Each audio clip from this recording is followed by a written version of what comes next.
turning glitches. Yeah. And you know what that led to? Yeah.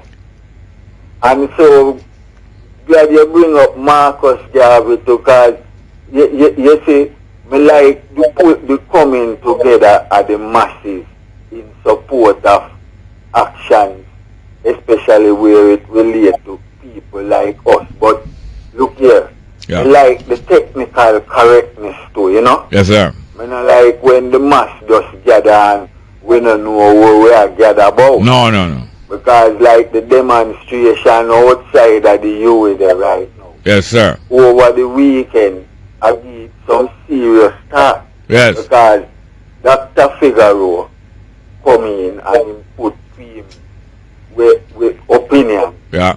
And he must say about conflict of interest. Yeah. Now I want to ask a question. If a doctor will treat lung cancer, Yeah. say, only little youth nowadays where I put more grabber, I use the herb for blend the grabber, Yeah. have a higher propensity to lung cancer. Yeah. Where is the conflict of interest? Yeah. Eh? Yes, exactly. When the doctor pointing out and warning. Yeah. Now, unlike HIV/AIDS, cancer is not a communicable thing. Yes. HIV is a communicable thing. And therefore more preventable. Exactly. Now, if more people are putting themselves at risk to have this thing, then it is highly likely it more, it will spread more. Yeah. And that's all the man do. I put out the warning. Yes. The risky, for contain this. So we must stop put on warning on cigarette box too. Yeah. Because it's prejudicial to carriers and make money. Yeah. So Professor Bain is not a lawyer. No. And he's not your lawyer. No. If he must even a lawyer, he's not your lawyer. He's not a lawyer. And he's a doctor, but they want him to act like a lawyer. Yeah. Who may not disclose this, that, or the other. Yeah. But a doctor must. Yes, sir. Where the oath with them take. Hippocratic oath. Yeah. Not hypocritic, No. Cratic. Yeah. An oath that was copied from the oath took in Africa by the first medicinal university graduates. And them copied, the Greek copied. Yeah. Well, thank you very much. Yeah, Yes, sir. give thanks. Yes, sir. Good morning and welcome. By the way, Portia Simpson Miller get her third PhD. They give away PhDs, You remember a man from Turks Island or one of them island, they was getting a PhD from a university out here in exchange for $1 million US. $1 million US or Jamaican? I think a US million. But Portia not buy none. Them give her about 3 PhD now. But these are honorary degrees. So don't believe that she can go practice no doctor in Pine, because she get a Dr. Martin Luther King is an honorary degree I'm getting, but nothing wrong with that. But what? PhD or any other human being no higher than no human being. It's just a sign of recognition of what you do or what you might have done. Sometimes all the honor you get is not for you, It's your country them honor and then give you. Good morning, welcome to Straight Up, hello? Come on, Jerry. Yes, sir. Congo Ruben Wagwan. Yeah, uncle. Yes, sir. Me take a look at slightly different stance to answer what you give me last week. I don't really agree. But so we're not talking no malicious way. No, sir, no. So, you give me a little conservative response to the kind of sound miniature in comparison to the size of the problem I did show you. You have to remind me what the topic was again. We talk about this homosexual thing. No, but what I was saying, what was I saying? Oh, after I put forward my views, you responded to me by saying, you don't really concern you. So I insisted that not concerned about, hold on. Not concerned about what? Because we have spent a minute and a half so far, and up to now people don't know exactly what we're talking about. I was not concerned about what? The views I put forward against about what I believe about the homosexuals. But it's still a mystery because up to now you don't state what you believe, so we're still trying to find out what your view was and what my view was. I was telling you about the kind of disease that them give to people. Who give to people? Me and other people have. Which disease homosexual give to people? Okay. I was telling you that there was a study that found out that the homosexuals bred a disease in the 1940s. Where they did kill them off and then in the papaya burn down some of the okay, yes, I remember. What that disease name? I don't know. No, you have to find out, if we're going to believe it, you have to find out. It is documented, so... Yeah, man, but we need to know what it name. Because we need to know if it has been eradicated, that's why we don't remember what name, you know. Alright, yes, I did have a different view from you, that's what? What was my view?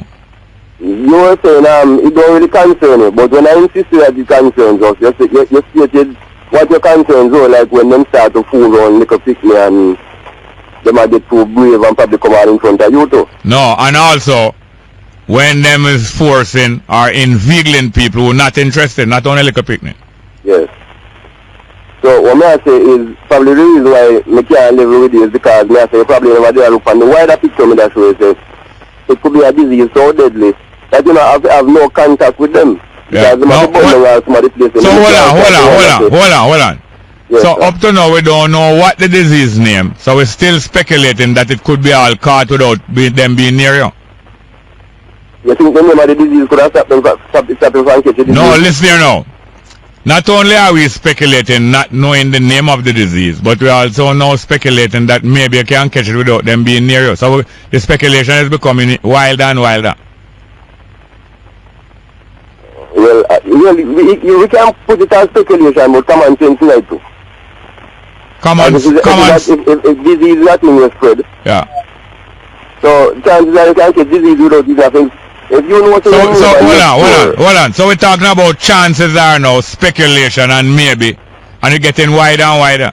And the speculation could be at least 95% true. No, this sounds like science fiction.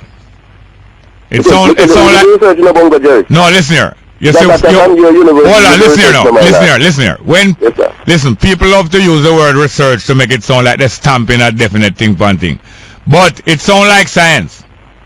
But it's fiction up to the time. It sounds like science, but it's fiction up to the time. Until you can identify it and name it and so on. That time, no. I'm not against it, but I need a name. We don't get a name. I will give it greater and greater powers to it. This is how people build gods, This is the unknown God. But this God, hold on,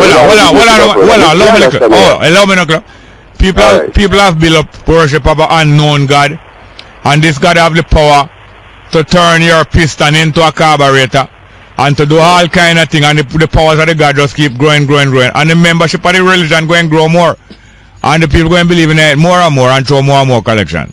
But so they release some information from last year and I don't hear nobody counter. No, I regard you as a good contributor to this program. So what I want you to do is find out the name of the disease and bring some more facts.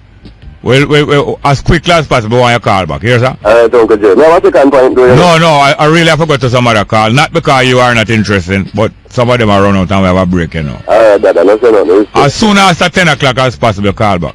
Let's go for a break, straight up.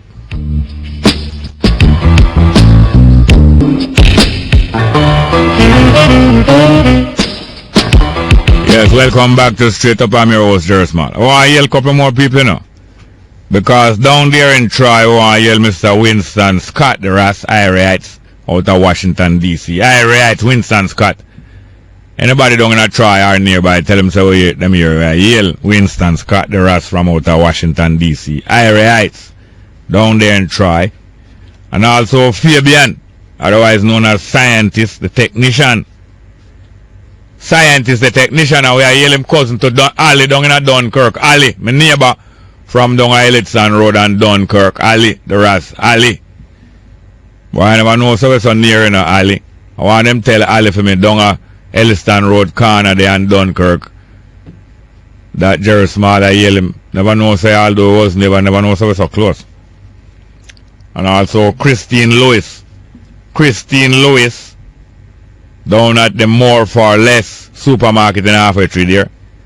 She come from Denby and she's a straight up listener. Christine Lewis. Tell her say you hear say Jerry Small, I yell her to Christine Lewis. And there are some more, you know.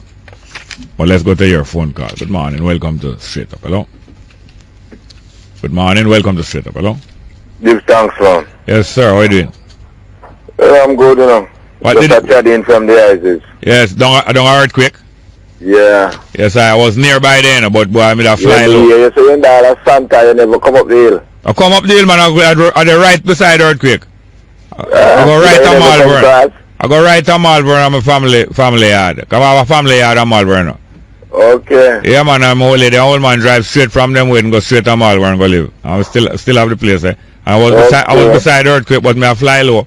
I know. Yeah, that's so good. You know, you would have known that the weather was good. Yes, sir. Only that it was cold like wow. Yes, sir. Night eyes is going up, and I just love yellow that I meet to the one rose among the latter towns. You gone in at the bus, you gone in at Kingston. Just wish them a safe, Chad. Are true that? Are true? Yeah, man. So, you know, ones and ones can still chat in, go give it a strength to have the time, you know. The bingo still a go down? Yeah, man. Right back till weekend? Yeah. I can't catch back up this side. So, just that to tell that still, yeah? Yeah, man. Yell earthquake there for me. Earthquake, no, man, we just chat out, you know, because we go up the bus. Yeah, but still, we still a yell earthquake. Yeah, man, because earthquake, man. Yes, and sir. all the ones and ones who still seated there. Yes, thank you very much, Raskaba. Good morning and welcome to Straight Up, hello? Morning, Jerry. Yes, sir, welcome. Bondi here. Yes, a long time.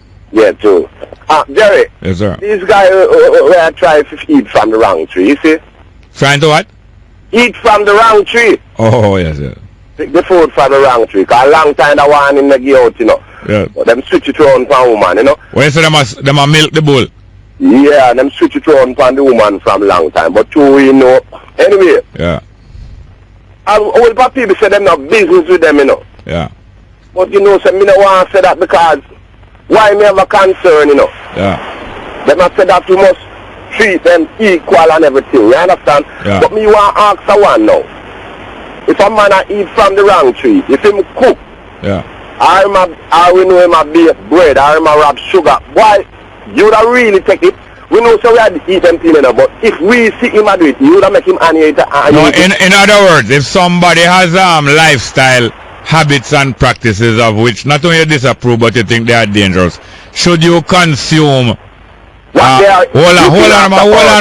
on man, should you consume products that they handle, and if somebody is mentally have different mental workings from you, in other words, if somebody said to themselves, if somebody said nothing wrong with suicide and one day I might kill myself, should I buy a bike that he has made because maybe him have a kill switch, maybe him build a kill switch in a bike where I don't know about.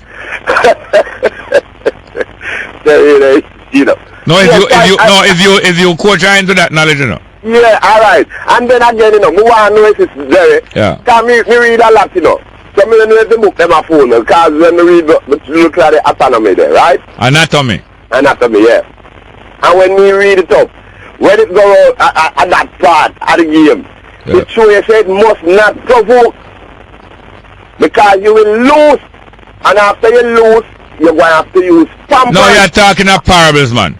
You say that if something is not a receptacle. Yes. Like for instance, your spark plug must not screw into a breather hole. No. Because you're not going to get no combustion or spark. Yeah. And the breathing not going to take place. Sure. And you mustn't mix up bad spelling and bad pronunciation. Breathe and breathe is two different things. Yeah. And if you must breathe through your nose, you cannot breathe through your nose. But what I say is that I don't business in people business. Right, so alright, of course, then if you know so somebody have a lifestyle they don't like, what you doing at them restaurant? So that's why we are saying, no, but we understand, there must be a restaurant now, they can't have baking at the bakery, they can't have, you can't have a whole particular, alright, hold on, well I know a lot of people have that kind of concern. Matter of fact, my brother Gary Hilton, John B, one day in the 60s, we used to buy bun and cheese and all them things there. And him buy a bun and cheese from a place named Jamaica Bakery on Slipe Road, Orange Street there. And when him take a bite out of the bun, it's a band-aid that come out between, cause he found that the bun was extra gummy and juicy and flavorful. And when him inspect why this in ordinary bun season, why is tasting fruit bun, and when he look, it was a band-aid, yeah. And it was not new band-aid. One. It was not only old, it's not like the shelf life expired, it was like it expired, it was used. Yeah. It had a lot of mileage on it and a lot of blood stain on it. And what he did, he saved it and went back to the baker with it. Well, the baker was so good that he supplied my brethren with bun for about 10 years. Because my brethren don't let go the band-aid out time finger when I show him. Boy, but I made a mistake, you know. I went to York Pharmacy, buy ice cream for my children and my wife one night. And when after everybody done eat, this was about 1980 or 79. It's after everybody done eat, the last spoonful of ice cream I put on my mouth. Fortunately, it was my children. I feel something like glass, but it's not cold. Okay. And when I take it out of my teeth, I feel something like ice, but it's not cold. When I take it out, it's a piece of glass about more than ½ inch long. And if that they go down one of my children throat, them probably are dead. So I went to the cashier and I showed it to her and she said, what? And she said, let me see it there. And she kind of go like she blind. And when I show her near, she said, let me see it nearer. I put it nearer me and she grabbed it out of me and I just look up the cash register and just give me more money. Quick, she just give me my money. You shouldn't make she grab it from you. I was not educated at the time up to the level. You never know she don't grab it, man. Yes, I wasn't educated up to that level. So what you do now, you see? When you know these things, you don't eat out the road many thousand Rastafari. Many thousand Rastafari brethren, Christian, Muslim, all different people don't eat anything with them not cooking when anything when them cook in front of them eye. True. I'm so sorry, I take up too much time on the next caller is there. Call me back again. Call me after 10. I'll do me to ask some more things. No, I want to hear from you. Call me after 10, please. Hello, Brandy. I'm gone. And then I call them gone, you know. Because some topics we have to go over the time. And we did go over the time with that one. Sorry about that. When I say sorry now, I'm really sorry about that. I regret it without being sorry, you know them kind of way there. Yeah, so it was great to hear that discussion coming out of Ghana yesterday. The Africans, they're stressing things that we stress all the while. But when them here we talking at them claims like a Rasta talk, but those Africans are telling all of the political directors that these countries have, these black countries, African countries, most of them are there just to sell you. They seek opportunity in politics in order to be able to sell you and collect the commission.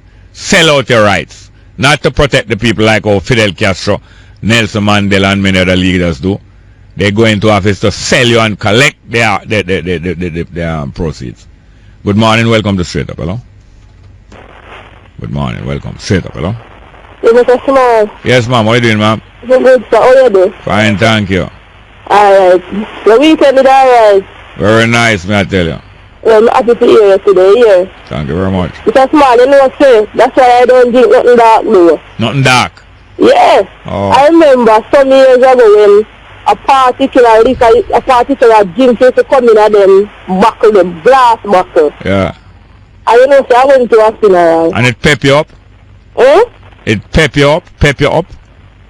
Yeah, if I set up, I go to the funeral and take up a liquor and pull it myself and there was a teeth in there. A tooth? Yes, but because me never educated so much, you know, that shit was. Mighty God. A teeth, you know. A teeth in there. But I figure so because the thing is kind of cool, I figure she ice when I lick in the buckle. I hope it's the someone knocking in, but you see what in there, you understand? I hope it's not a donkey teeth, you know. Well, I know that kind of donkey teeth, that's a human teeth. And one time me I go to school, you know. Yeah. And I said, you're right, when I say people if you eat a road, eat a yard, man. There's some people find a fingernail in a dumpling and then yes. And sometimes at the false nail too. But look here, we have to go for a break. I want don't hang up, please.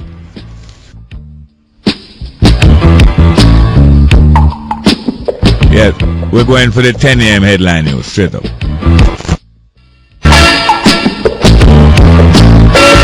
Good morning. With the latest headlines, I'm Kayla Wright. Protesters are now outside the University of the West Indies Mona campus demanding a response to a petition regarding the dismissal of Professor Bain. Professor Bain was fired last week as the director of the Caribbean HIV/AIDS Regional Training Chart Network for providing an expert report in a 2010 suit brought by a gay man in Belize.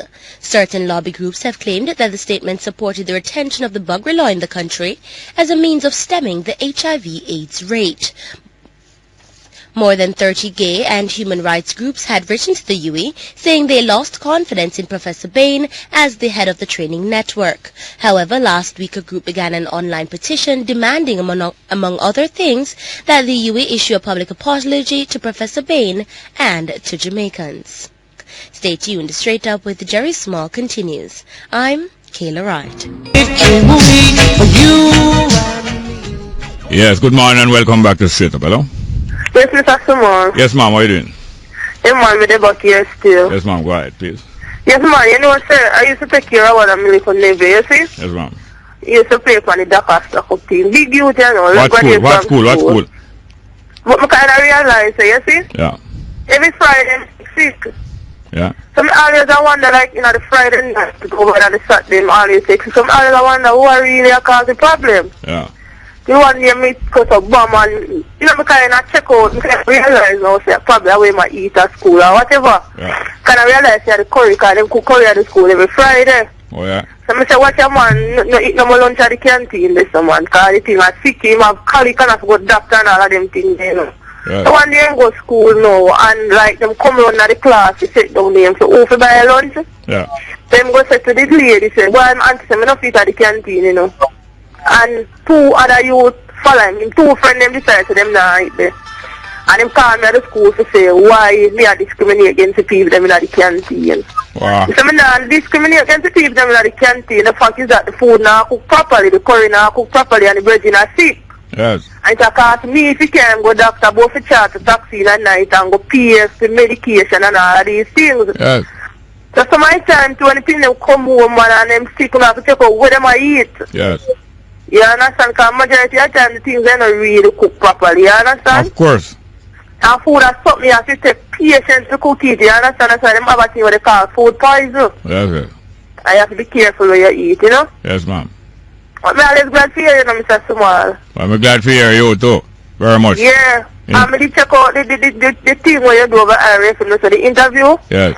So they must say me can go on the RFM.net and just use a credit card. Yeah. And get it. So me I go do that. And when you get it on your computer?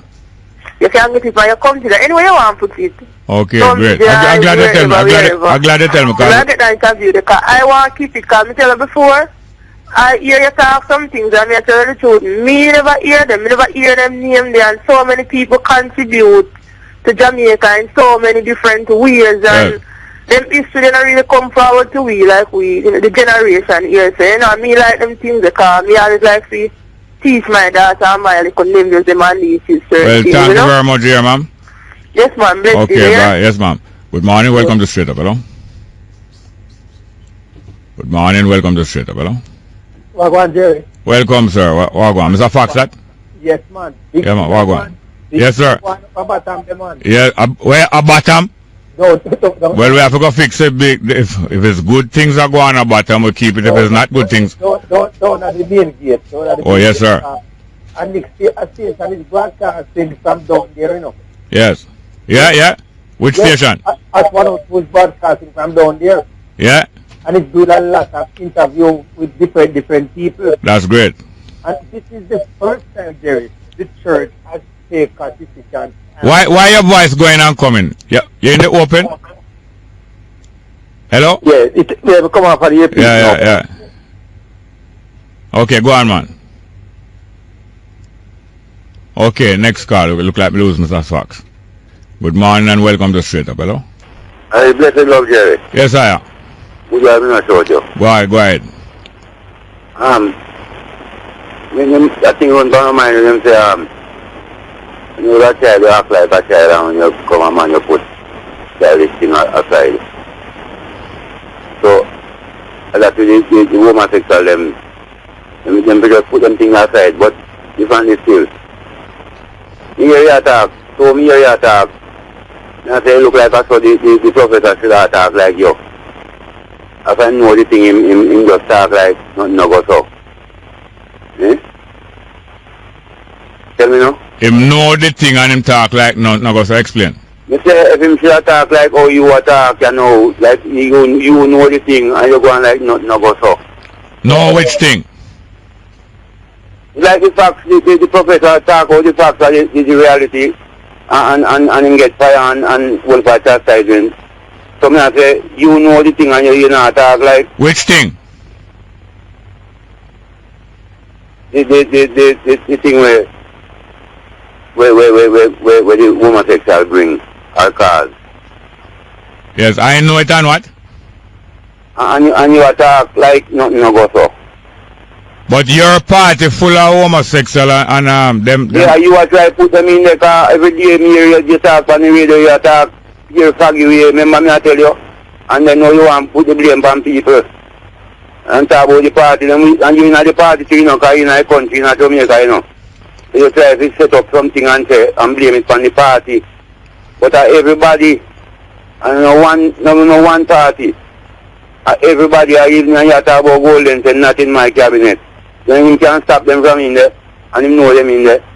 Remember you used to say you used to run them out of charges, you know. And we used to go and find them, you know. So you get to love them now. Out of way? Run them out of way? The same school you used to go, man. That are charges. And the rest of them. So now you see one talk, so you know. So you get to love them now and you know, run them no more. You want to set up place for them to go one side. But your party full of them. You full of them too, man. You full of them because them in a you too. The same start and intention in a you too. So people, you know, put it aside. But your party full up of them. The whole world full Alright, of let's them, finish man. it. Done with him now. We have some guests here now. I think we have Mr. Major Effium White. Major Effium White is one of the people who organize and make decisions about the Governor General's Awards each year in Jamaica. And do we have Mr. Effium White now? We're supposed to be also connected with Mr. Genus, who is one of the recipients of the Governor General's Award this year. But in the meantime, let's have Mr. Major Effium White. Good morning, Mr. White. Good morning to you, Sir Jerry. How are you today? Fine, thank you. How are you doing, sir? Excellent. I'm fine, thank God. Yes, you are one of the... Are you the chair of the committee for the Governor General's Awards? Yeah, I'm the national coordinator for the Governor General's Program for Excellence. Okay, yes. Great. This is an annual recognition. Yes, sir. Well, I would like to, if possible, to just give a little background to it. Yeah. You know, the Governor's Program is made up of two components: an awards program, and the Governor General, which is the Governor General's Achievement Award, yeah, and a service-oriented program, the I Believe Initiative. You've heard of that? The what initiative? The I Believe Initiative. I Believe. Oh yes. Yes. Now, the GGA began in 1991 under the leadership of the then Governor General Sir Howard Cook. It recognized individuals 35 years and older who had achieved greatly despite difficult and challenging socio-economic circumstances. Yes, no. Though these persons were not recipients of national awards. Yeah. And then coming 2006, when Sir Kenneth Hall came to office, yeah, he expanded the program to recognize youth ages 18 to 35 for excellence in academia. Your voice is going and coming. Is this a landline? Yeah, this is a landline. All right. Can you just maintain the level of your voice? Okay, fine. You hear me better now? Yes, sir. Great. Yes, and in 2011, the service-oriented program for youth, the I Believe initiative, was launched by Sir Patrick Allen, our Governor General, to motivate and inspire young people to believe in themselves. Yes. And that mantra, you must have heard His Excellency speak about there's nothing wrong with Jamaica that cannot be fixed by what is right with Jamaica. In other words, the ingredients and the solution to Jamaica's problem are endemic. They are here already. Just Right. like how the body has, what is it called, a system, immune. Yes. And So we have the ingredients. We just have to put them together. And, there's nothing wrong with Jamaica that cannot be fixed by all the things that are right with Jamaica. Yeah. So hence, the program was developed and, expanded, should I say. And now we have a program which embodies 3 different age categories: 18 to 24, 25 to 35, and over 35. Yeah. Seeking to be recognized and be rewarded with the Governor General's Achievement Award in each parish. So you'll have 3 candidates or 3 potential awardees. 3 finalists. Yeah. 3. Yeah. In the respective age groups. Yeah. And then come July the 24th, we will have our first awards function in the county of Middlesex, for the parishes of St. Mary, St. Anne, St. Catherine, Manchester, and Clarendon. We'll have a similar function in Cornwall for the 5 parishes there. That will be in September, in August. And in September, we'll have another function in Kingston. Yeah, please maintain the level of your voice. Yeah, in Kingston for the, or in St. Andrew for the county of Surrey. Yeah. With its 4 parishes. The actual competition, or should I say the nominations, close on the 30th. This is this coming Friday. And persons who of like mind are interested, they can go to the King's House website, www.kingshouse.gov.jm. So persons are nominated or people enter themselves? Persons are nominated, but persons can also apply. Yeah. But when you apply, you have got to obviously be more or less nominated because you have to have references. Yes, yes. No. So, go ahead. Yes. So, there's a Mr. Genus. Yes. Adrian Genus from Spanish Town. So he would be from the Eastern Division or Middlesex? No, he'll be from Middlesex. He's from St. Catherine. Yeah. You have him with you? Yes, I think so. Mr. Genus? Yes, sir. Morning, sir. What's your first name, sir? Adrian. Adrian Genus. Yes. And you have been active in this St. Catherine area? Yes, particularly in the Portmore area. Yeah, outside of your profession of pharmacy, in what other areas have you been active? Well, I've been active in education system. Education system. Look, I don't know if there's something wrong with our phone line, but your voice is coming and going in terms of the level. But can you concentrate on that for me? Okay. All right. Your education and what else? Education, sports. Those are the 2 main areas. Yes. I've been on the school board, Portmore Community College, Bridgeport High School. Yeah. Greater and Junior High. Yeah. For over 20 years. 20 years. Over 20, yeah. So you are a finalist for the Middlesex Division? Middlesex. No, he was an awardee last year. Well, awardee last year. Oh, yes. I am a past awardee. Awardee. Okay. Now, in what age group did you fall last year? The 35 and over. Okay, so you're still in that age group. I don't think you can escape from that age group again. No. Or outgrow it. He's almost as old as you, Jerry. Yeah. That's great. Now, how early? I find that people usually find their way quite early. How early did you gravitate towards this kind of thing, Mr. Genus? You mean gravitate towards my profession or towards service? Nation building. Nation building. Huh? Nation building, yes. Well, I will always start, to give back, Yeah. And because I came from, the lower strata of society. No, it is not lower. It is not lower. Lesser than. It's not less anyway, but what I mean is that it might be lower income. Yes, right. But it's not yes, lower. Lower income, yeah. It's not lower, yes. Absolutely. Right, so in other words, you come from the womb of the working class, not from the bowels of the working class. It would be unfortunate if it came from the bowels. From the bowels, no. But womb is good. Yes. Yes, anyway, Jerry. Yes, sir. From early, excuse me, sorry. I'm so sorry to interrupt you, but I believe that Major White has to make his way to King's House now. No, I'll continue with you for some more. I wanted to really highlight that we're really encouraging listeners to participate in this program. By nominating or what? Yes, by, nominations. Persons can nominate persons. Persons can download the information. Certainly fill it up and have it returned to their respective custodies. Yeah.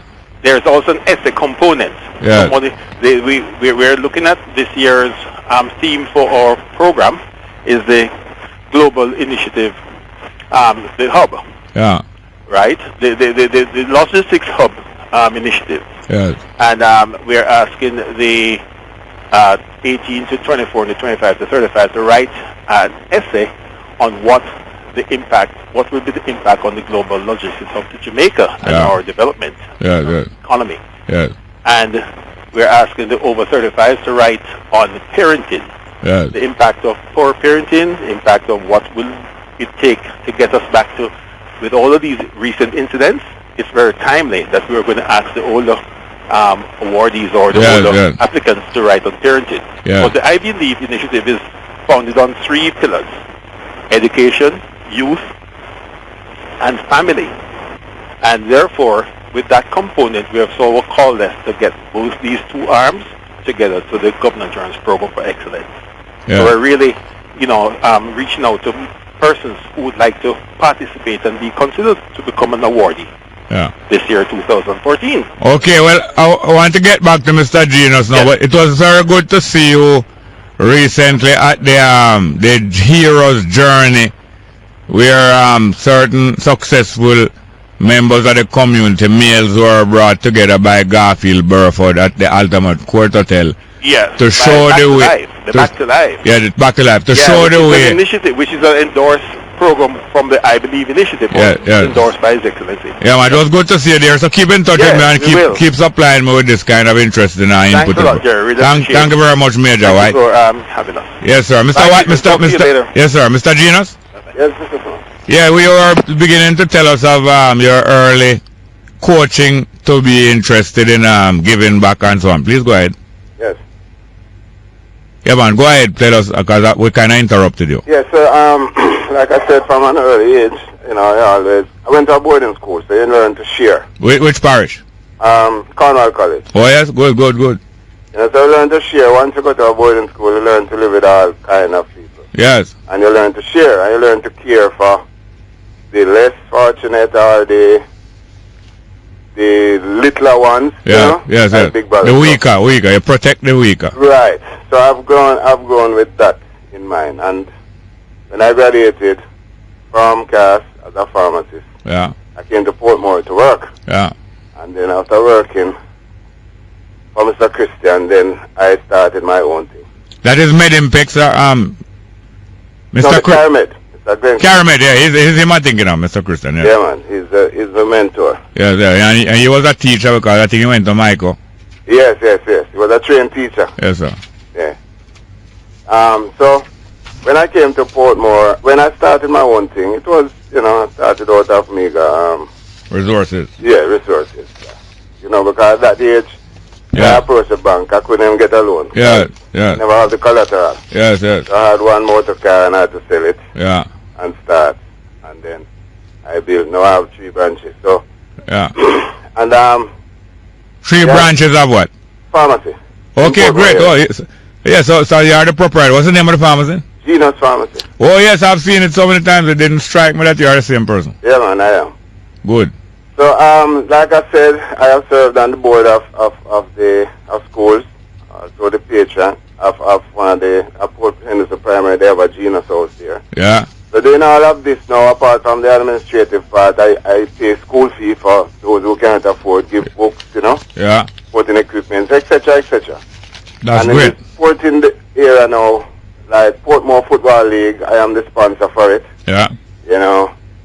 Donate to all the other football clubs and so on. Even on the board of Jamaica Entertainment. Yeah. So it's going on and on. But you do this work, you don't expect any payment. So when the recognition comes, then you accept gladly. I am wondering Yes. if there is something about pharmacy, like there is something about teaching that automatically gives people an advantage in terms of being involved in community, involved in people's life and helping outside of working hours. Because there are two families I noticed that way who built themselves through pharmacy. Yeah. The McDaniel family, Right. who sent their daughter to study pharmacy, and then afterwards things weren't satisfactory. Yes. And the father on retirement, he uses retirement money to set up a pharmacy. Yeah, man. And put his daughter there at a young age, Yeah, about man. the same young age, Yeah. a same kind of young age that Andrea Williams was inspired to start her wonderful program on RFM Running African. Yeah. Nicky McDaniel started a pharmacy named after her father, named Charlie's Pharmacy. Yes. And they have gone from strength to strength. The elder sister become a doctor. That only strengthened the thing more. The mother was a health administrator and a minister of health. You can imagine how that multiplied the thing more. Yes. And Verville McDonald himself was a careful and caring man. And then my own family, my mother's sister married Leslie Moody, who used to sell pharmaceuticals in the 30s. And she's strengthening him. She has a great accountant, Miss Gwendolyn Carr. She's strengthening him not only with her accounting skills but with her Christianity. Yeah. And the Moody's Pharmacy become like the biggest chain of pharmacies in Jamaica. Even one of the sons took over York Pharmacy and others. Yeah, you have Moody's Pharmacy and Mape and all about New Kings and all about. But the amount of help that them people do. From my little boy, the first and most helpful people may ever say outside of them mother, who was Mrs. Jemima Carr. Oh. And I noticed that the family naturally take on help like them as an umbrella. I like the McDaniel, like the Genius. Yes. Well, part of pharmacy, the main part of pharmacy is care, Yes, sir. Well, thank you very much for being here. You can keep in touch. Anything you need to be done. Anything you need to be done, this program and this station, willing to help you. Thank you very much, Mr. I will, sir. Thanks a lot. Yes, we'll go for a break, straight up.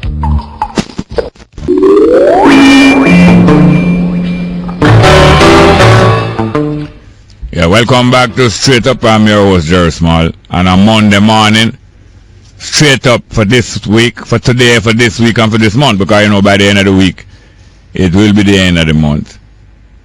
In terms of broadcasting, the 31st being a Saturday. I'm going to read some text messages from you. Meanwhile, you'll start to phone in. Again, first one, good morning. Have you heard one of Jamaica's biggest J-Flag members known as Bebe from Montego Bay? He was shot and killed in Carl Gardens last night. He was arrested last year and was involved in a lottery scam activity. I never know if he was shot and killed. And I don't know if he was a J-Flag member. But Bebe was shot and killed. That's true. Next one, Jerry Hale-up. We on the west side of the island are without the service of the 93.5 transmission for almost 2 weeks. And on the other dials, other stations are chipping in. Is this sabotage or what? Is it true? I heard about it and I thought it had been cleared up. Next one. Jerry plays Sparrow's response to singing Sandra. Tell me the name of it. I never know it. Sparrow's response to singing Sandra. Die with my dignity. Can we find that? Next one. Morning, Mr. Small. Where in the Bible can I find the scripture you mentioned about Jesus instructed us to buy 2 swords and sell garments? Luke chapter 22. The Gospel of St. Luke chapter 22. Jesus' last instructions to his apostles and disciples before him gave himself up. In matter of fact, him never gave himself up. They came for him and he did not resist arrest. They came for him. He was betrayed by an informer and a 5th columnist, and he did not resist. Luke 22. Luke chapter 22. Read the whole chapter. Next one. Jerry, I was shocked to see a group of satanic demon-controlled gays at a bus stop in New Kingston near the park at the top of Knutsford Boulevard. God will take care of them and deliver those who are willing. Yeah?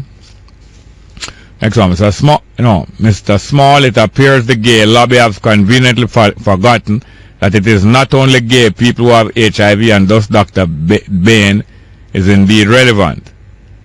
They're not true?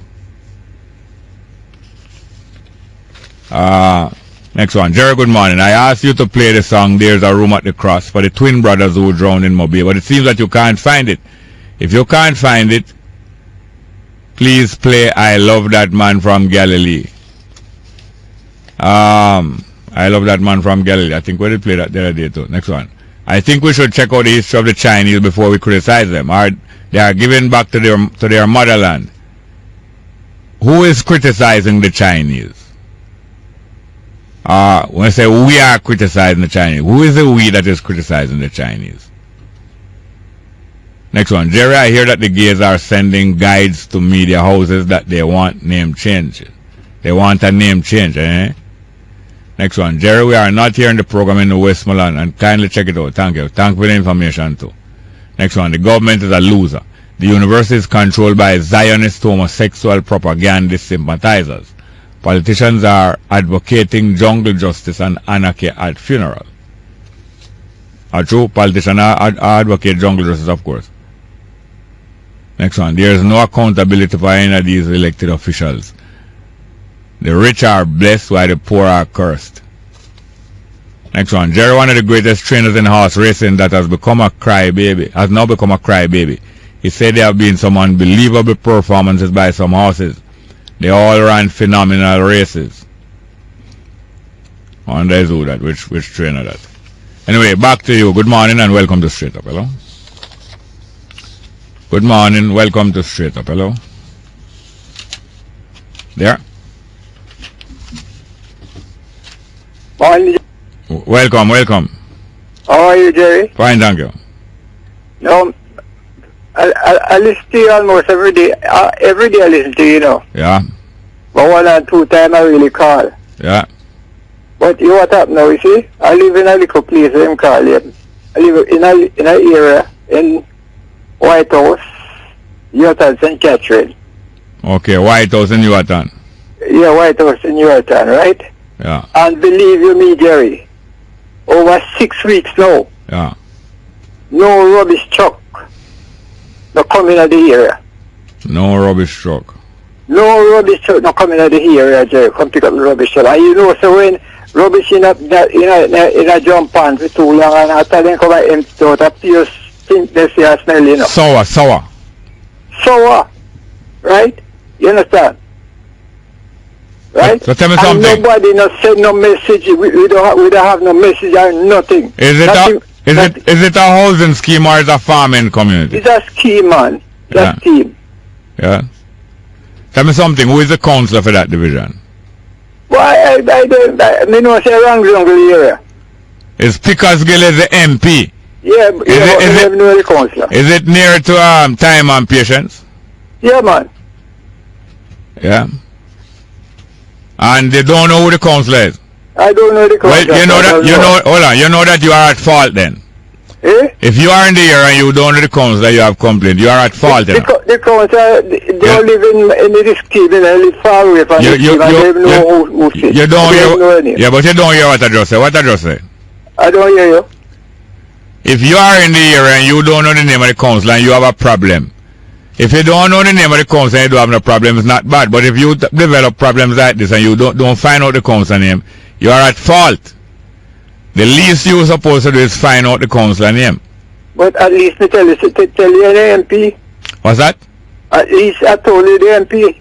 No, listen to me. Hear me again.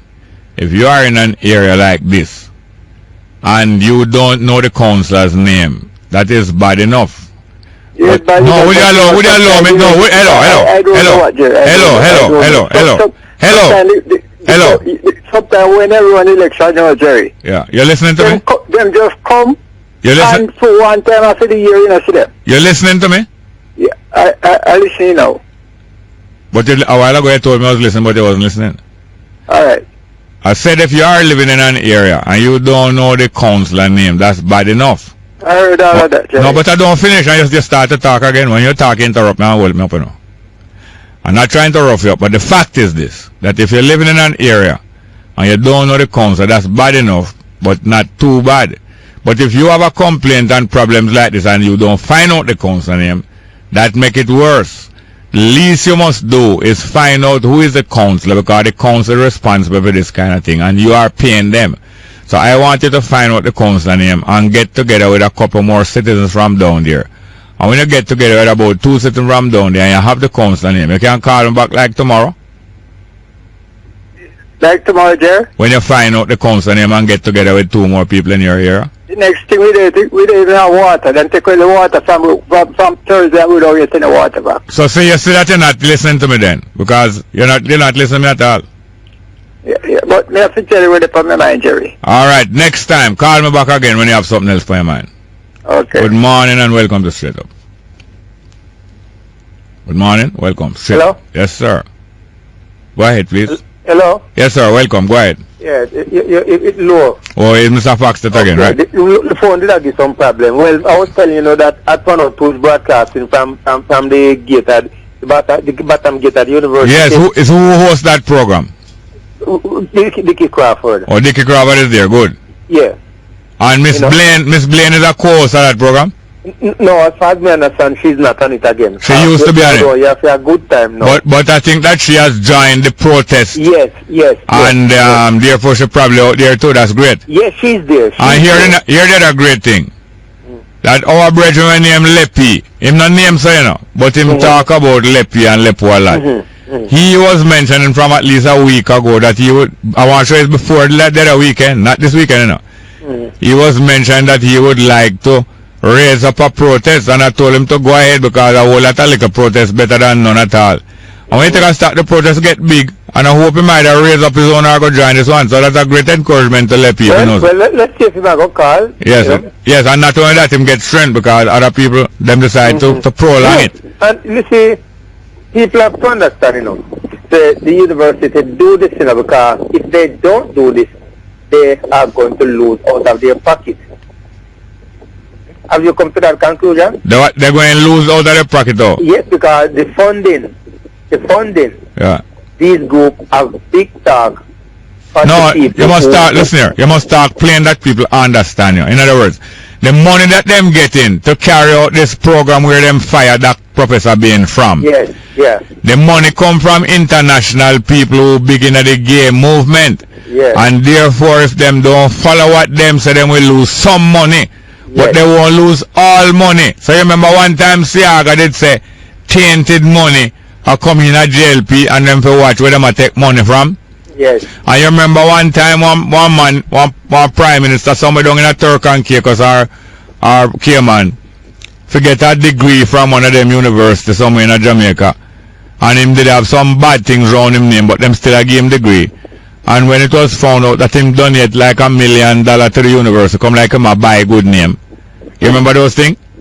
I remember. So those are tainted money, but when people give them kind of money now, you do what them say. And the government and the politician of this regime and of other regime, both JLP and PNP, have been taking tainted money a long time and do nastiness against the Jamaican people. But especially this government, you know. You see, I'm glad for this support, you know, that Professor Bain is getting. Yeah. I'm glad for this support. Yeah, great. People have to understand, you have to stand up for something. Yes. For the first time since the incident, he gave out a statement, but very brief, that he's speaking to his lawyer, and I know you have an next word. Well, talking about brief here, so they gave them, so them not mind him brief, but is how him present it. Oh. But he said it is going to talk to the lawyer, you know, but it not really give out no statement. No. Because if you know Professor Bain, is that a man who really talk very much. No, him not talk a lot of foolishness. Okay. Well, somebody have to stand up. But you know, all my disappointment, you know, where it's Jerry? Oh, where? From Caroline Gomes. You disappointed in her because what? Yes, you know why I'm disappointed in her? Right. All right. When Jamaican for Justice was started, Yeah. They say they don't go into communities, right? You must come to them. People have to come to them. Yeah. Right? And I don't support that because people are in distress. People might not have the time to really come to No, hold on, let's go for a break. Hold on.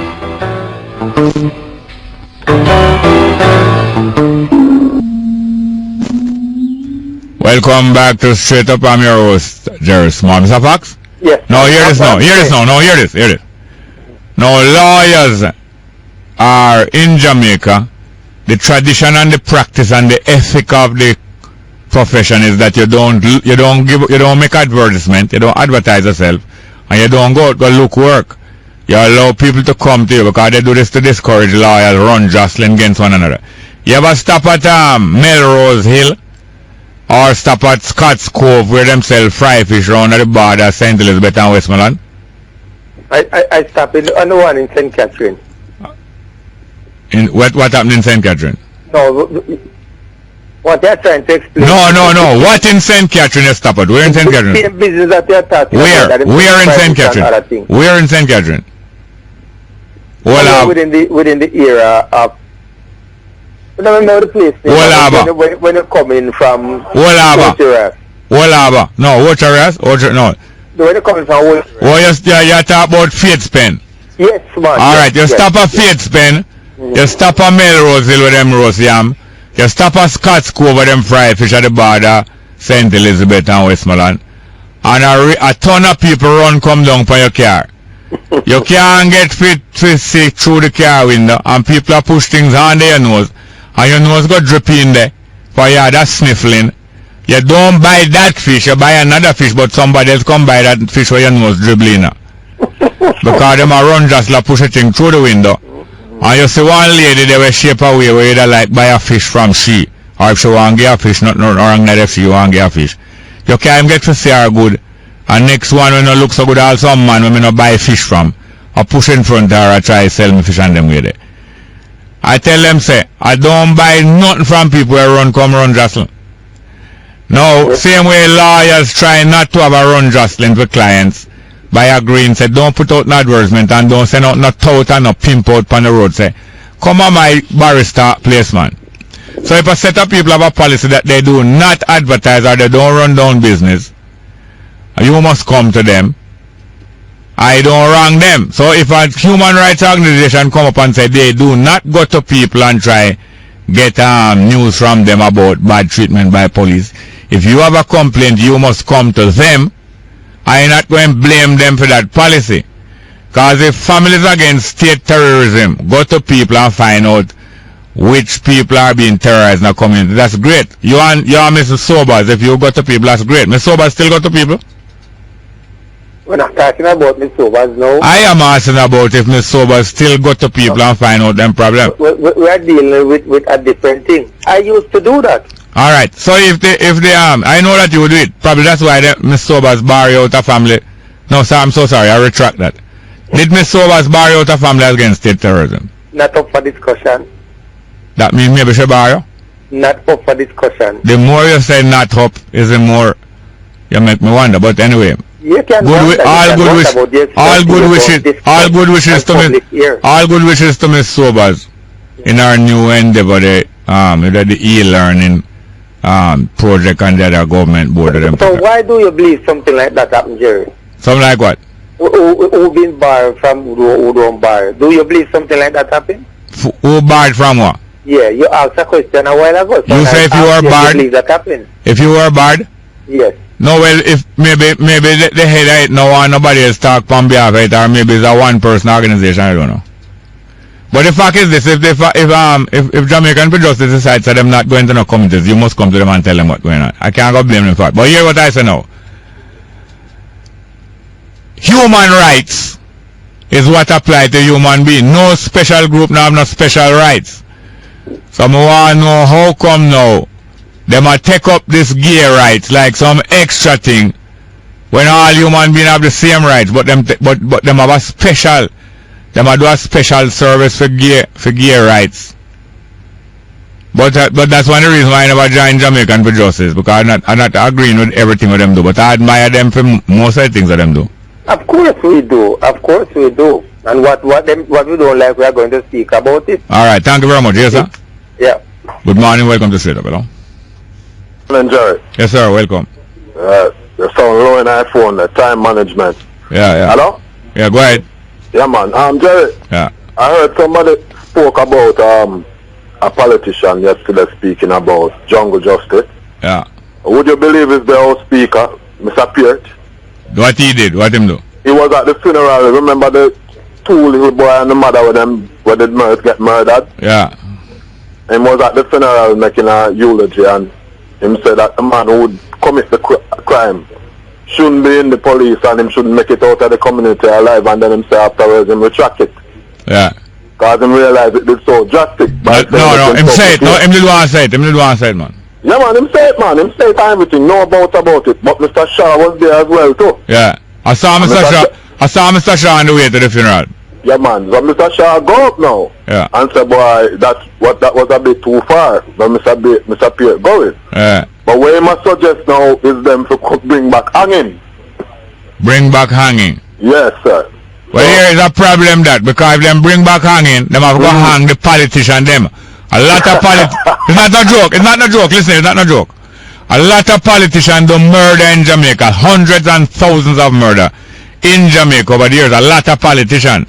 And one of the reasons why them dismiss hanging and not keeping up the hanging is because they would the politicians who are going up for hanging would start to talk out things. If them find themselves going on the gallows, them going to talk out things and make people know more people are involved and more things will happen. So they decided to stop the hanging because of political involvement. I am telling you that. Yeah, man, I know that's your part. But when I say, Jerry, one man has a jungle justice and you come up with that. And I the same difference, Jerry. No, you mean bringing hanging? Yeah. You tell me that bringing back the sentence for murder, bringing back implementing the sentence of hanging is the same as jungle justice? No, I'm not saying it's the same, but I think he might come with a solution there. No, you just said that what Mr. Shaw said is just the same as what Pierre said. You just said that. Yeah, in a sense. Alright, so therefore the suggestion for the bringing implementation of the law which says people must be hanged if convicted of murder, you are saying that is jungle justice? No, I think I make a mistake. Oh, so you retract like Mr. Pierre, you retract. And that's great when you can retract. Yes, because hold on, before that I want you to help me with something. Yes, could you help to clarify to people what is the sense, what the term jungle justice, what it really mean? Well, in my view, that would be like carrying out, like, for example, somebody commits a crime and you don't give them a chance to go through the process of even learning or trying to find out what really led to that person doing whatever crime. So you just get rid of that person immediately without studying it, so that anytime you see a case like that come up, you can know how to detect it and so. Alright, so you run to judgment too quickly. Alright, that is a good explanation. Now the understanding is that the people of the jungle do not have any method of determining guilt because they are backward and they don't have any proper method of determining guilt. Also, the understanding is that the people of the jungle are a lower set of people and the people of the jungle is the non-white people because white people don't live in a jungle.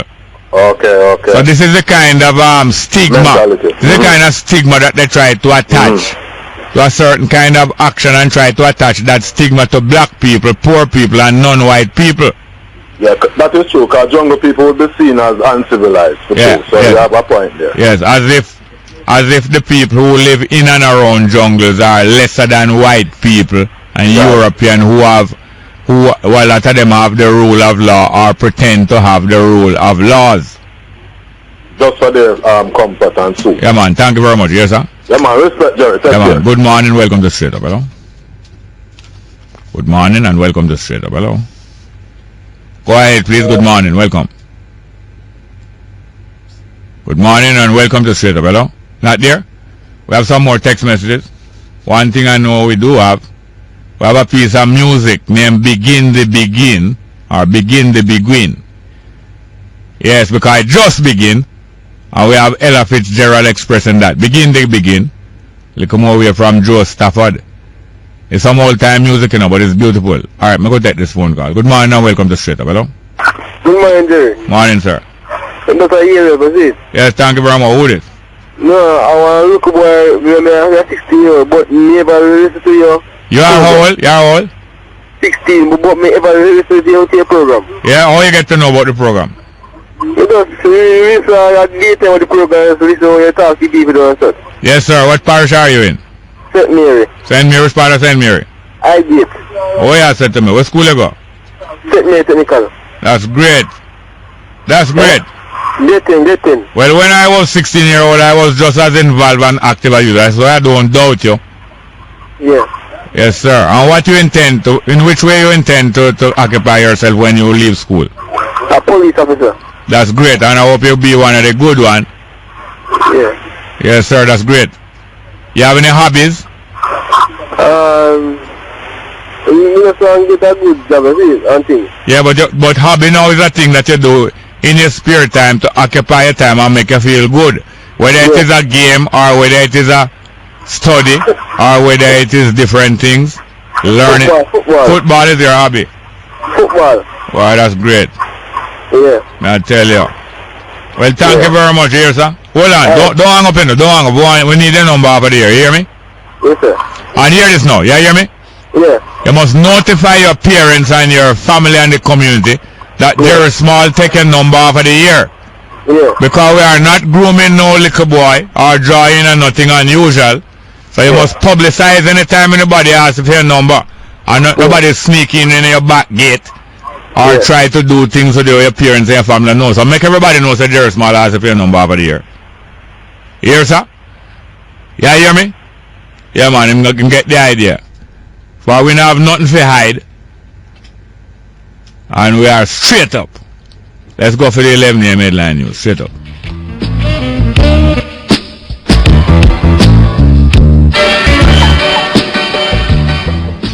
Yes, good morning and welcome back to Straight Up. I'm your host, Jerry Small. And you know that as I begin, and big things was going on out the road when I come on the program this morning. I told you about it. And we played two pieces of Trinidad music to encourage Professor Bain. One by a male and one by a female. Because singing Sandra said she would die with her dignity. With her dignity. Just through you want to get a job, you want to, she want a job. And back and forth. And then now we play Royal Jail by Sparrow. And we have some of the protesters, the Protestants in here. Not the protesters against Rome and against the Roman Church, but protests against injustice. And at the 11th hour, the third hour of the program, we usually play some music. And we're going to play a piece of music by two different artists and a rhythm. As I'm telling you, begin. People in the Caribbean and people in Jamaica, long time we have many beginnings. But once again, them begin to stand up in a way that they're supposed to stand up. And you always have leadership provided from among the people. And people will begin to resist certain things. Human rights cover all of what we need. Human rights. Special rights. People, little groups can call their rights special name. But the world recognize human rights. And that's all we need to recognize. Each person might want to have name for them rights. So human rights. There's no like a special group rights over and above or beside human rights. And people in Jamaica, people around the Caribbean have begun to push back. And I went play Begin the Begin, Ella Fitzgerald. It's the whole time piece of music, you know. For it begin and it's a great thing. Begin the Begin.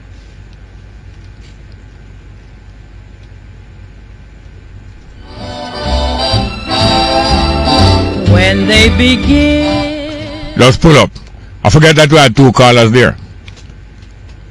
I forget to have a caller there. Let's take the call before we begin the begin. Good morning, welcome to Straight Up, hello?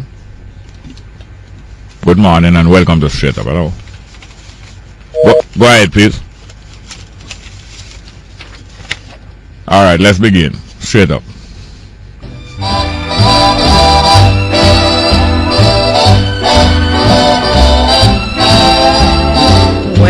begin.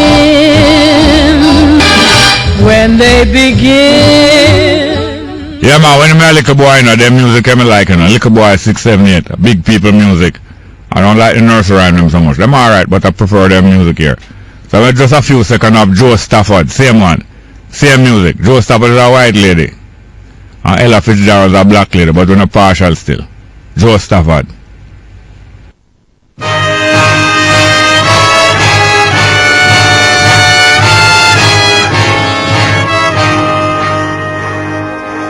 When they begin, and even the palms seem to be swaying. So you hear the rhythm, and them music, the name begin, you know. And when you hear the music, you have to get a dance. But play a piece of music now for a special one of our guests here now. Because as I say, it start and it begin, and we're not stopping at all. Let's let go. Bujo Bantan is a theme song of this program, but it's a version just like how Joe Stafford and Ella Fitzgerald some version. Let's hear it straight up. I want you to carry this on the road for me, and don't take no time from the body. Just do what me tell you for the same style, and make sure that everything work according to all man, everything work. See? Take back yourself and bring back yourself in one place. Make sure you reach. Hear me? Lord of mercy. Hey, Lord of His mercy. Lord of mercy. Driver. Mr. Don't even itch. Collect that little food there and come back. Yeah, there's no stopping us. We're not doing the right thing. No stopping us. And welcome to the studios here now. Some of the people who organize this protest on our behalf, because I truly don't know. They are doing these things on our behalf. On behalf of all of the rest of the people who are not doing anything or even who are doing things. They are doing it on behalf of you. And we owe them a debt of gratitude, and we must pay it. I want to introduce, could you introduce my lady for me? By introducing yourself first. Okay, my name is Dr. Wayne West, and the lady he's speaking of is Mrs. Shirley Richards. She is well known as a Christian attorney, a lawyer who both the letter and the spirit of the law shall deal with. You hear me now? Them don't know that we African will fight if necessary, in the words of Haile Selassie, because we're confident of the victory of good over evil. So it's not only the letter of the law, but the spirit of the law.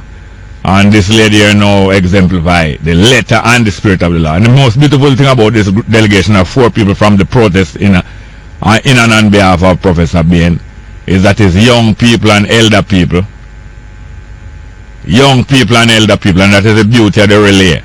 That's the beauty of the relay now, that cannot be lost. Because once we are passing from the young to the old, inside the box, we're not talking in the pine box, you know.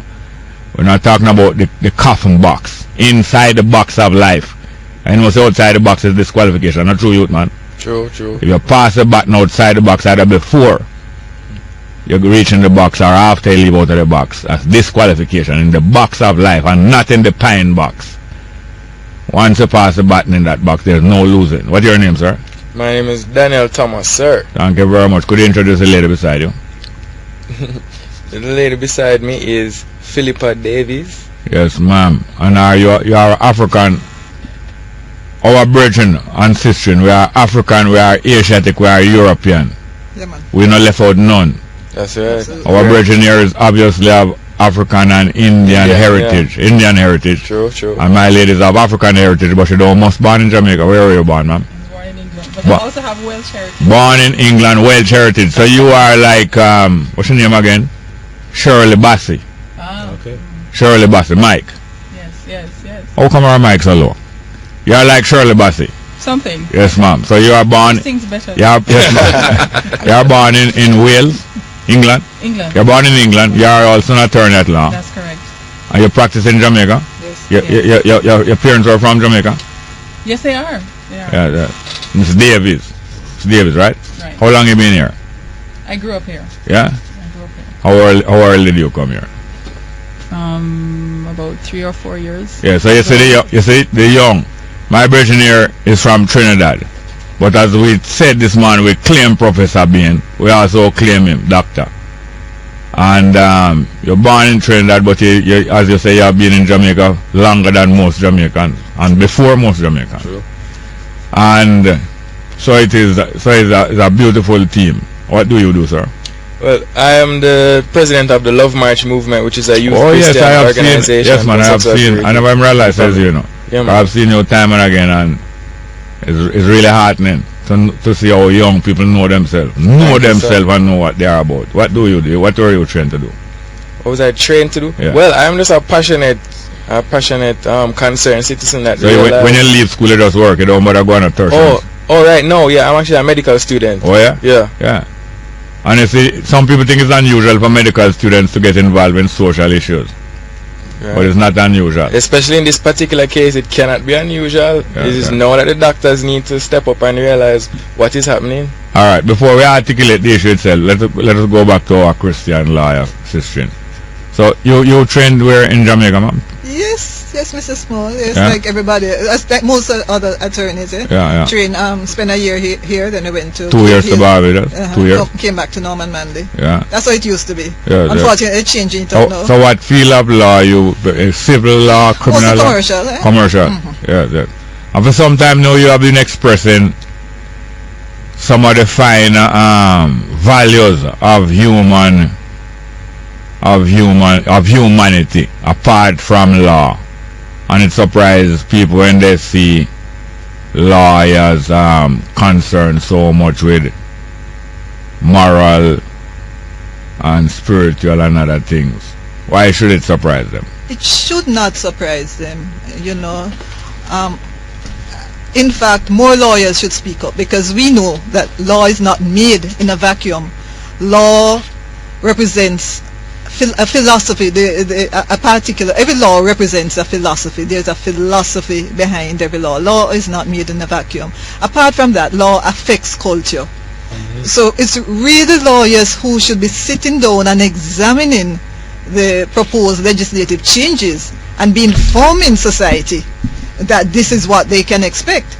In fact, I want to tell you now that years ago, when we started, we got the impression that some of the persons in Garden House were not totally aware of the implications of what was being attempted. They're still not aware. All right. And yet some of them highly trained and qualified as lawyers, are putting it across that Parliament is the highest court of the land. Is this anything so? Is that so? I think it certainly is the highest court, because it... Highest court? Yes, ma'am. Because it represents it's supposed to represent the viewpoints of the people, the parliamentarians. Then if it is the highest court of the land, when people appeal to the Supreme Court, Appellate Court, and fail, why is it not they then go to Parliament and not to the Privy Council in England? If Parliament is the highest court. All right. Well, you take me on a technical point there. But, when it's referred to as being the highest court, it really just means that it's the will of the people, which is supposed to be represented in the legislation, because we're all bound under the rule of law, and it's Parliament. But listen here now, they have not only misrepresented the people, they have appropriated and arrogated unto themselves these things for their purpose. They stated to be the highest court, not they, for their ulterior motive, to satisfy their ego that they are sitting in some ivory tower.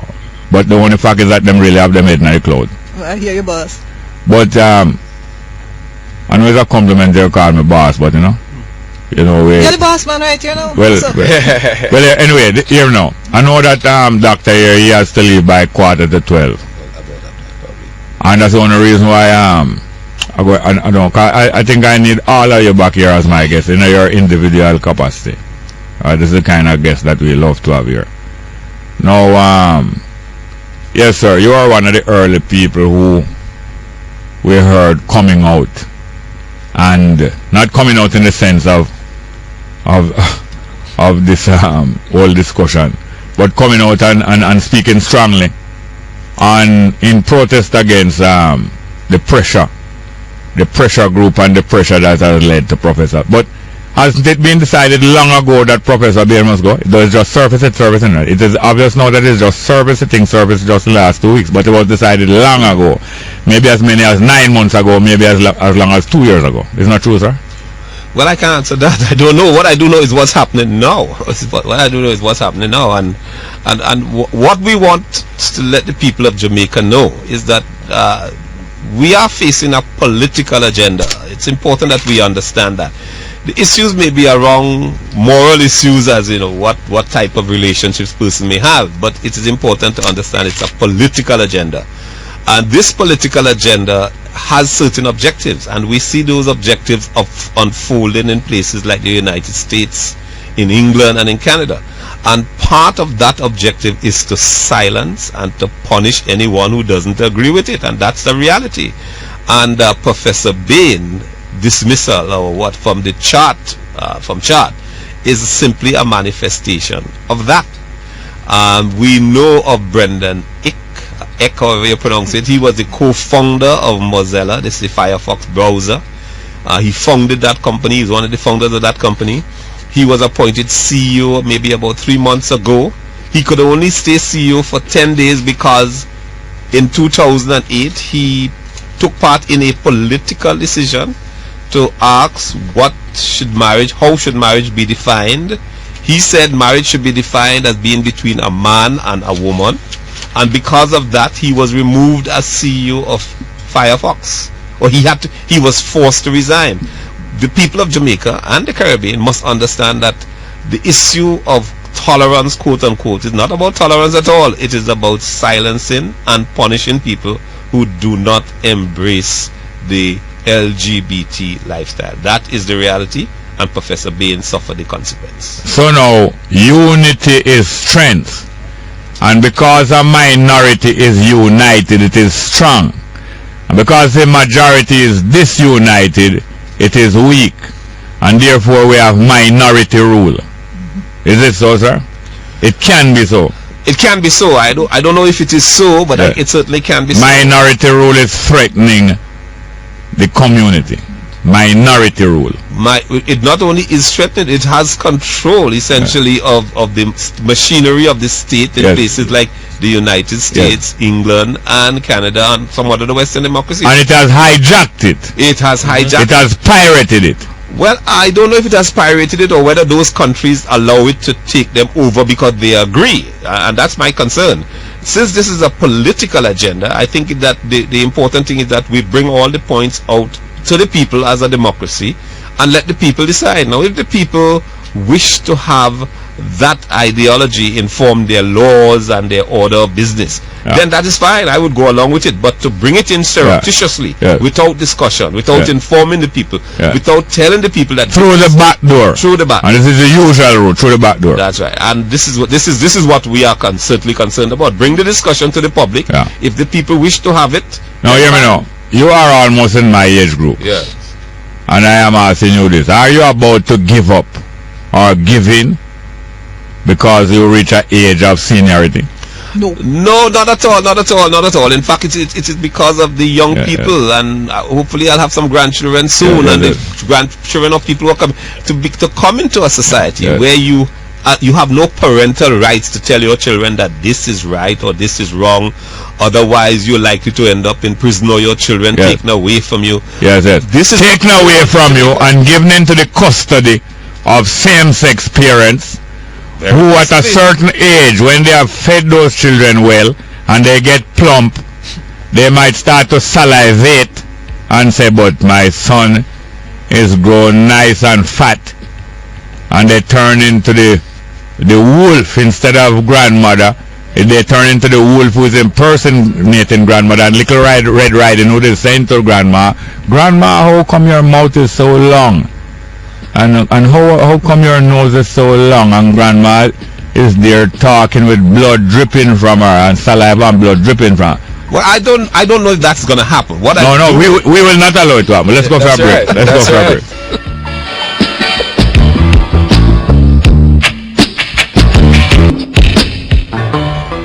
Yes, welcome back to Straight Up. I'm your host, Jerry Small. We're broadcasting live here from the studios at News Talk 93 FM on the Mona campus of the University of the West Indies. And at the gates of the West Indies, not for the first time this morning, there's a protest mounted by the people of the Caribbean about their university's decision. The University of the West Indies is the university of us, the people of the Caribbean, and we, the people of the Caribbean, object to certain things. And the majority of the university and the staff of the university and the majority of the administration object to it also. So these people are representing us. Now it's so poetic. Life is so poetic.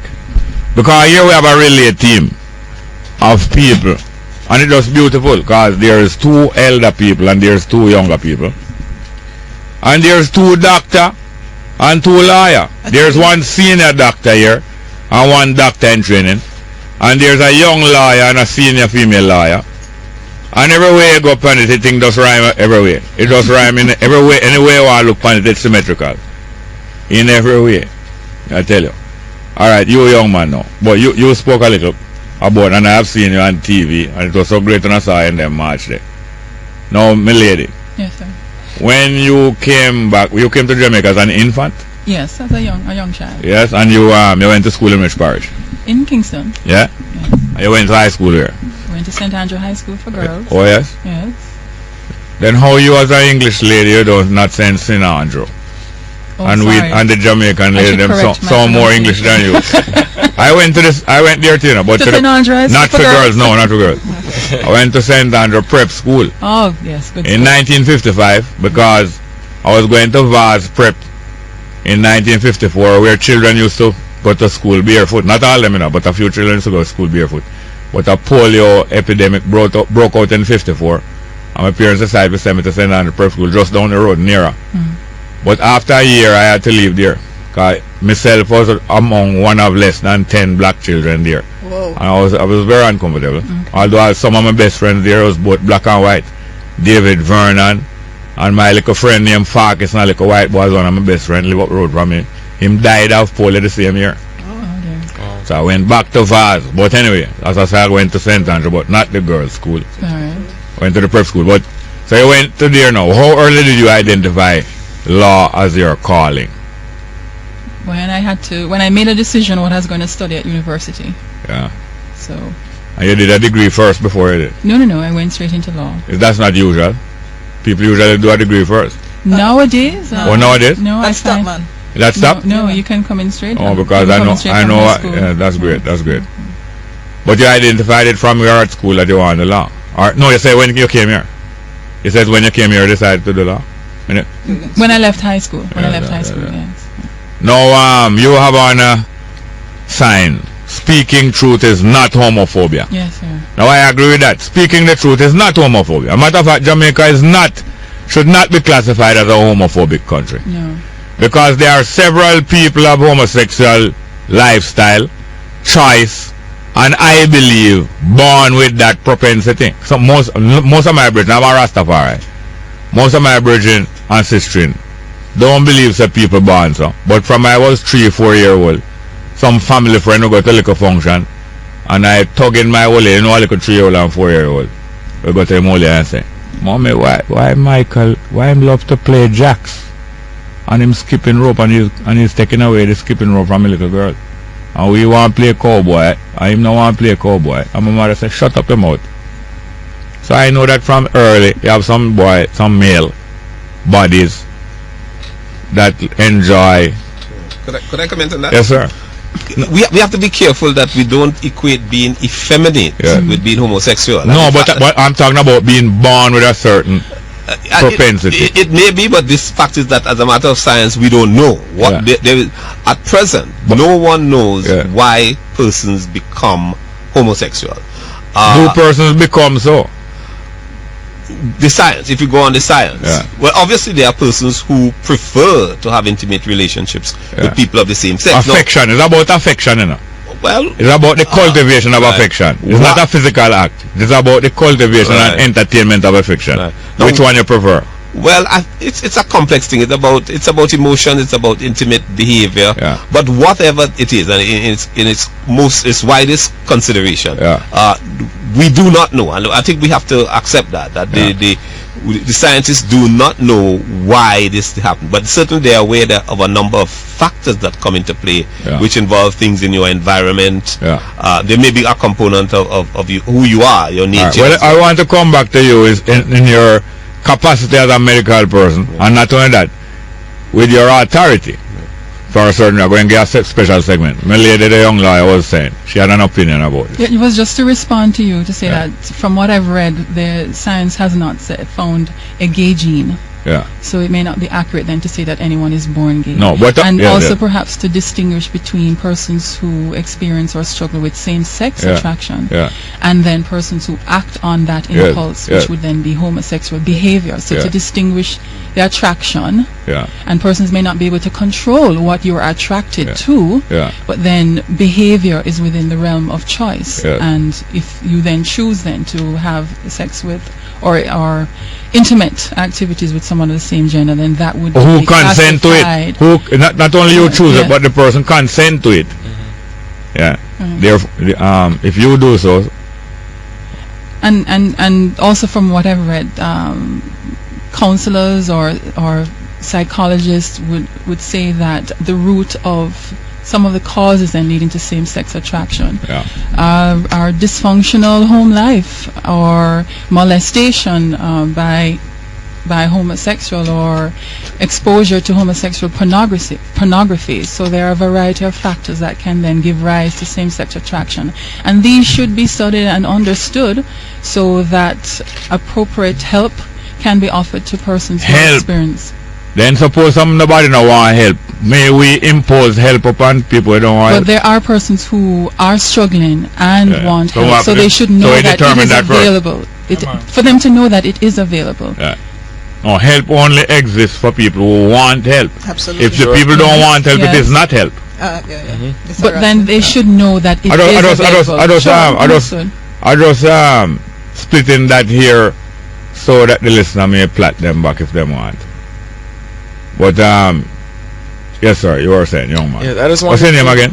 Daniel Thomas. Right. I just wanted to add to that some persons have been looking at this whole situation of effeminacy versus homosexuality, and family life ministries that I've heard say that some 75% of persons who are considered to be effeminate are not homosexual. So that is almost a shocking percentage there. But what I find to be an even more important angle to look at this is that if we start saying that persons are born with this propensity,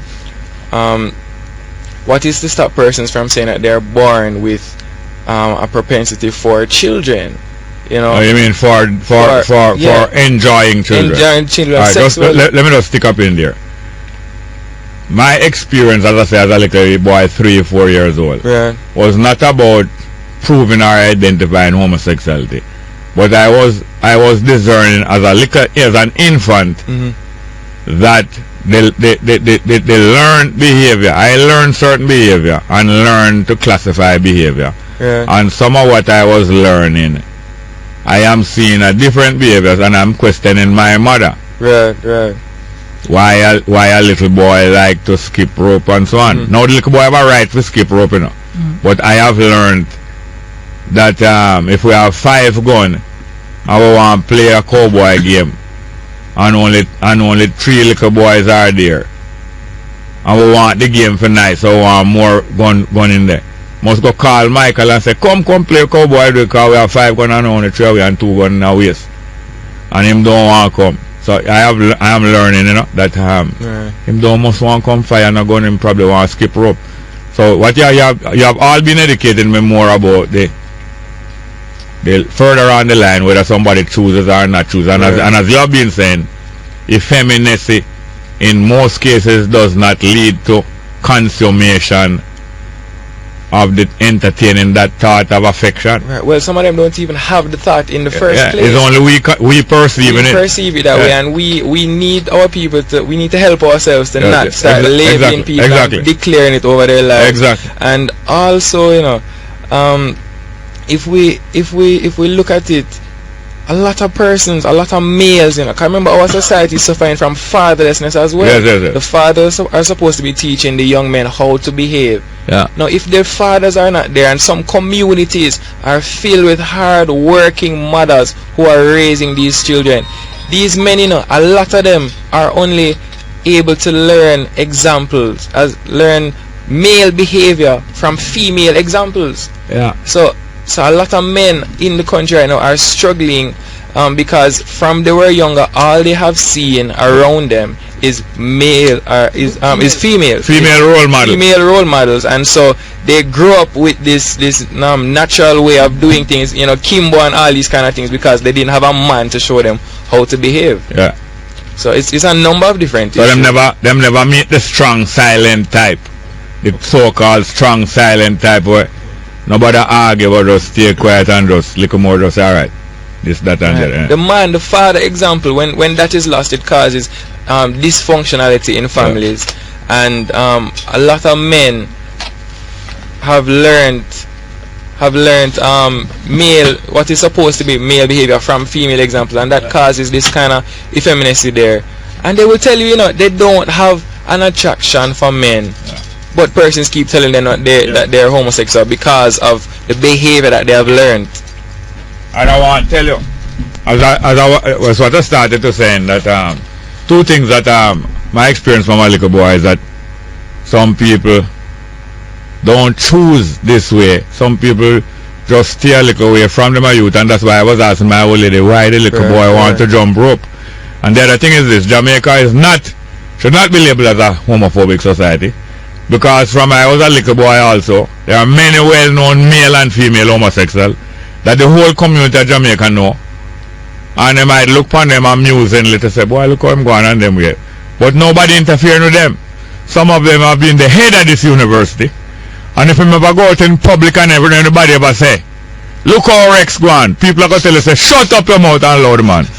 The whole public, if you interfere with Rex Nettleford, the whole public of Jamaica from your little boy say, back off, man, loud man. And if you interfere with that lady or that lady who is a well-known lesbian, the public who probably don't like it themselves say, loud the lady and back her off. She trouble you? And these people have been protected, not only because they're well-known or well-accomplished, but generally speaking, the society, hey, look here. If you are afraid of something, does that mean you hate it? Oh no, not at all. In fact, not at all. In fact, that term homophobia was coined by a psychologist primarily and for the political purpose of labeling anybody who was against the homosexual lifestyle. We have to go for a break.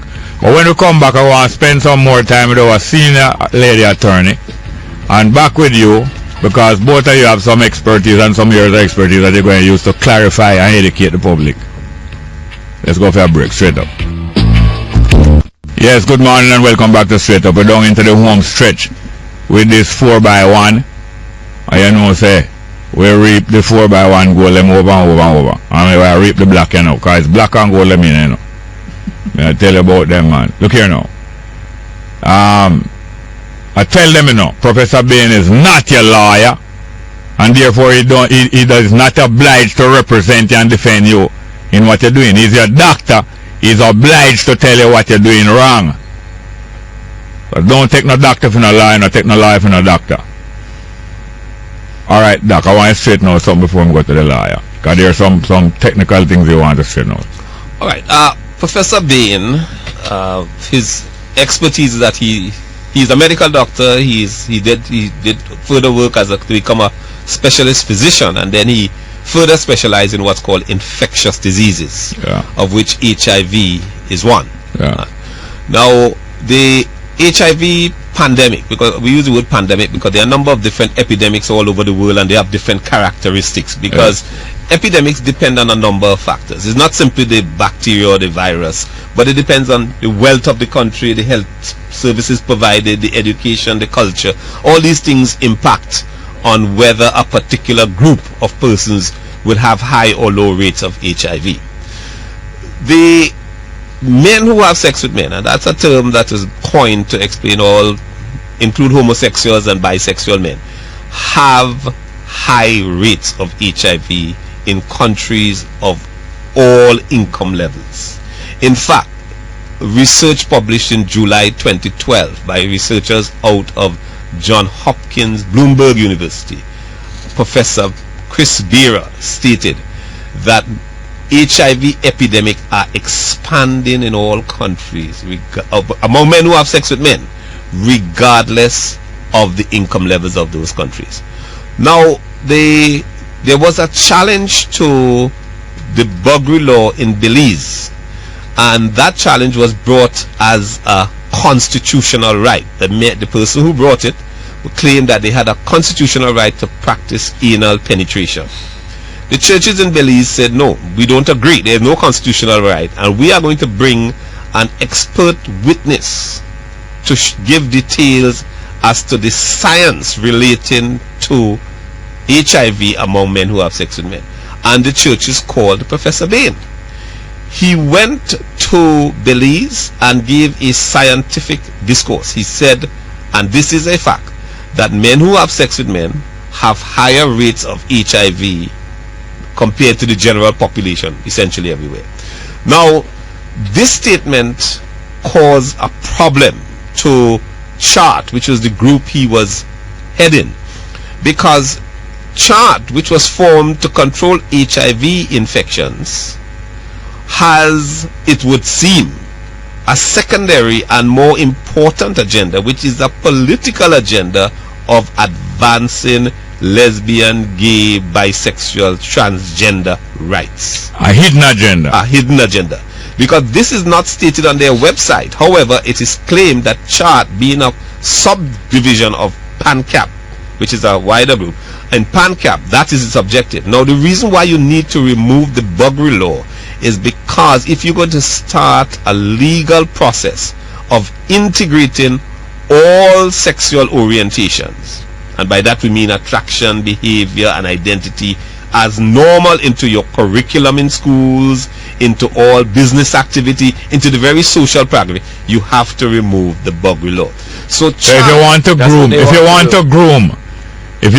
groom, as in the educational system, as they say, you have to get that removed. You've got to get the Buggery law removed. So when Professor Bain went to Belize and gave his expert testimony, one of the things he said is that authorities in the area of HIV prevention often claim that if you remove the Buggery law, you will decrease HIV among men who have sex with men.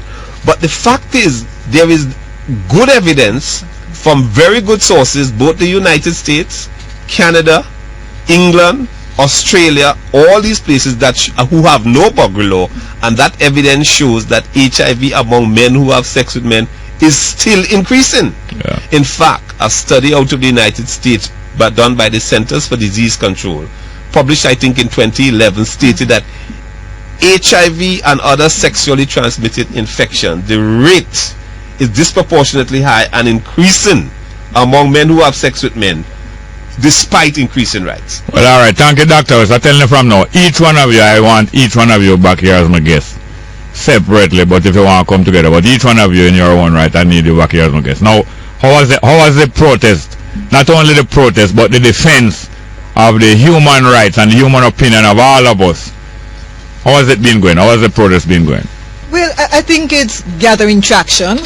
You know, it certainly is. Yeah, I wish more people would understand the implications that it is being today, who next tomorrow. Yeah. And I wish the media would also understand, because there have been cases, you know, in England, and I remember a case in Canada and Sweden, where media houses have been punished for for recording or publishing certain speeches.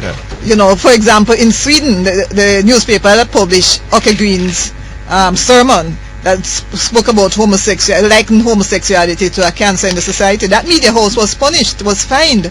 And, you know, media houses in Canada have also been fined. So I wish more people and more sectors of the society would understand that it's going to affect everybody. Well, you shall have your wish. You wish it and you shall have your wish, because they are understand. I can tell you this. Yes, sir. The latest thing I hear there at night on Dion Jackson program, one of the J-Flag representatives is saying, we object to the term gay agenda. We don't like it. And we want people to stop it. And the inference is that they want to stop people from using the term gay agenda. So our language, them want control. Not just English now, I wouldn't say English. Language. Yes. And by the way, I brought in a sign language person from South Africa this morning. After I left here and started the gate and I sent a mouth tape up. See him there, he's from South Africa. His name Peter Price. I brought him in from South Africa as I said, them people them mouth tape up. I might take a see him make a sign a little while, say there. But I couldn't make head or tail what he was saying. And in this matter here, we have to know the head different from tail. But I want to thank the whole of you. I want to thank Mrs. Shirley Richards, Christian attorney, Miss Philippa Davies, attorney, young attorney, Sir Daniel Thomas, a young doctor, Dr. Wayne West, a senior doctor. I want to thank all of you. I want to thank my producer, Tanya Richards, production assistant, Sushani Daly, and our technical operator, Kevin Williams, and the sign language man, the Peter Price. Peter Price, make some sign. I see some sign alive. And is your right on or your left hand you use? Go and wash your left hand. And I want to thank Joe Stafford.